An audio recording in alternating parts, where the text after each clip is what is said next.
It's supposed to be a comedy.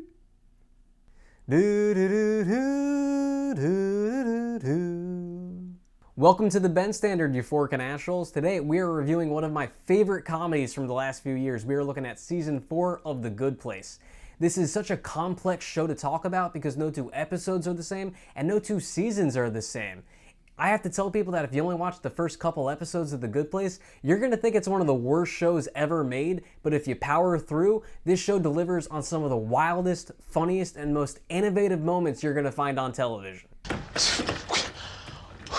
I just saw a trillion different realities folding onto each other like thin sheets of metal forming a single blade. Yeah, the time knife. We've all seen it. Let's get back on track, bud. Oh, okay, sure. What I was saying before, I saw the time knife! Beyond the undeniable chemistry between the cast, which makes any moment, anywhere, a joy to watch them in, there's this constantly evolving adventure which forces the characters to test the philosophical premises espoused by Chidi and Western philosophy in this absurd world of immortal beings where millennials are demons that are 1,000 years old. It's a corny joke, but it's a timely joke, showing the spirit of the show, which is as important as its humor. It's about seeing the best in humanity and acknowledging this new and modern pain that I'm sure others like myself feel. It's hard to be a good person now. It might be impossible, and watching these characters, who are all tragically flawed and incomplete, become better people together is something we need more of in our media landscape dominated by anti-heroes and It's Always Sunny scumbags. But don't start thinking this show is like Full House or anything. The Good Place is all about blowing up its own premise every episode. When The Good Place is at its best, it feels like 24. Every episode is part of a larger mission filled with suspense and cliffhangers, with the fate of all humanity hanging in the balance. Yet we do not defuse this bomb with wire cutters or special robots. Is Janet a robot? Not a robot. Exactly.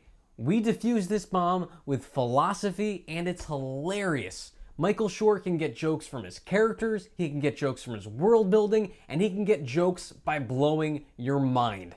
The Good Place accomplishes more in 4 episodes than some shows do in 4 seasons. Everything works about it: the cast, the writing, the effects. Maya Rudolph. There is not a weak link in this show. Michael Schur always knows where to put his actors so they can shine. And shine they do like need noggles in the IHOP. That's everything I love about The Good Place. Actually, that's not true. I love so much more about The Good Place. But I do want to get really quickly in just the problem I have specifically with Season 4. Firstly, I don't like the series finale. It's not because it's a bad ending. It just makes me feel lots of so many emotions, which is good. Obviously, that's the point of art. We're supposed to feel things, but look at it like it's a huge tone shift. Part of the charm of The Good Place is that it's almost cartoonish.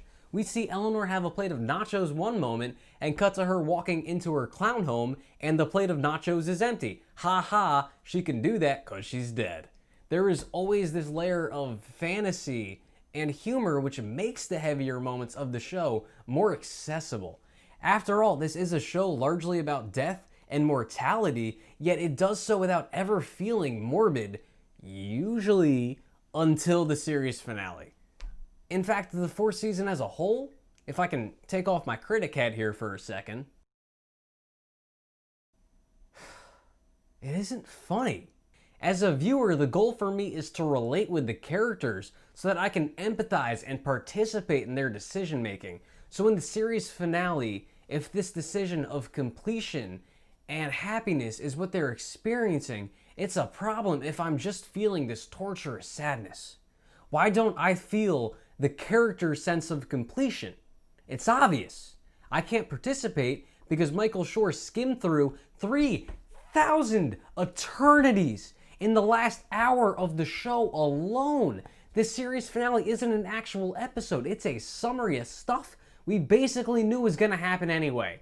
If the show ended when they got in the good place, kind of like when the 80s ended that 70s show, it could have been beautiful and ambiguous. On the other hand, if he wanted to explore the events and problems that exist in the good place and create conflict up there, he could have advocated for a 5th season. Instead, he tried to squeeze both in, and I'm pretty sure the last 2 episodes only exist because Michael Schur wanted to give Chidi that beautiful Eastern philosophy line. I was never good at being sad. But this is sad, man.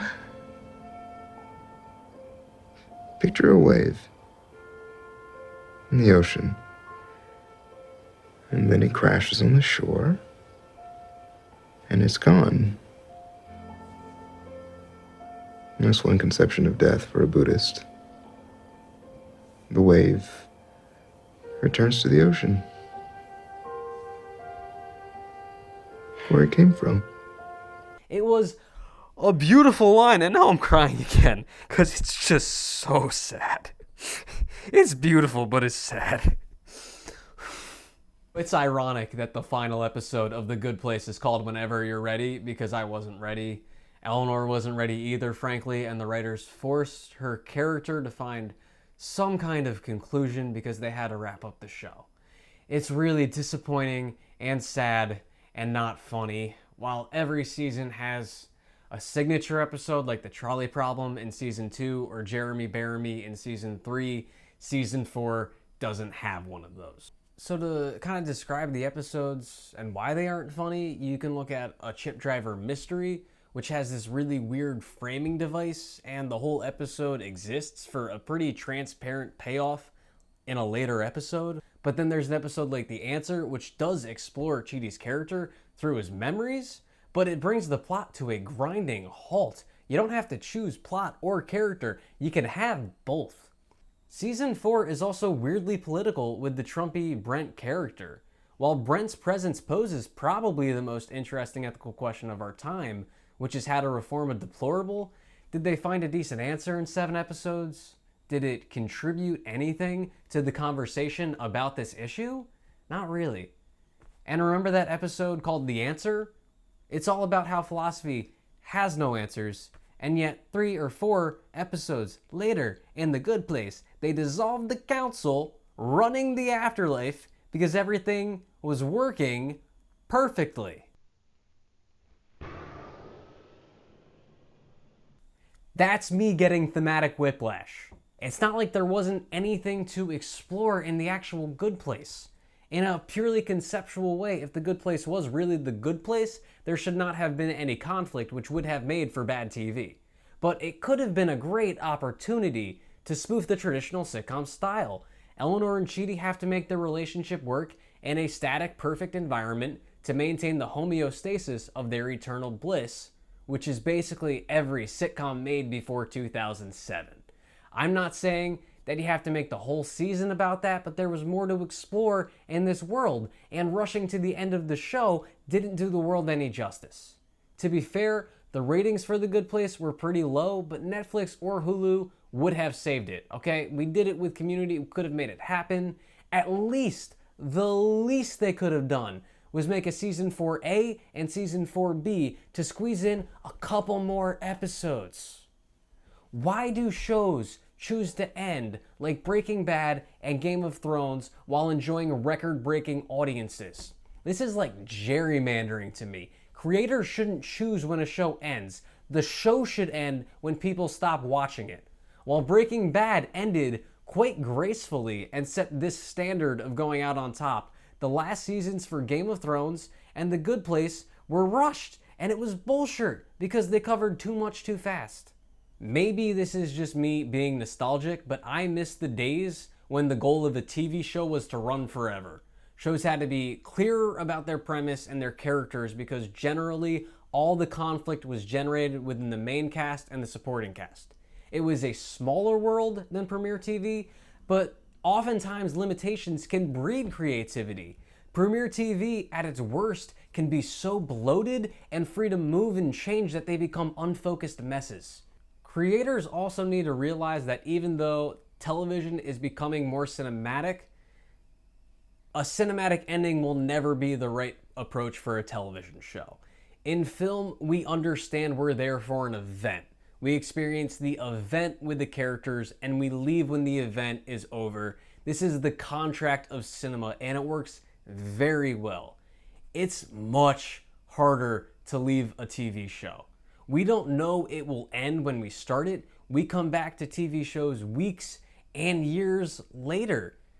We don't watch television, we live with television, and we know when creators are messing with characters' decisions because something needs to wrap up. So for a lot of reasons, the ending of The Good Place is sad.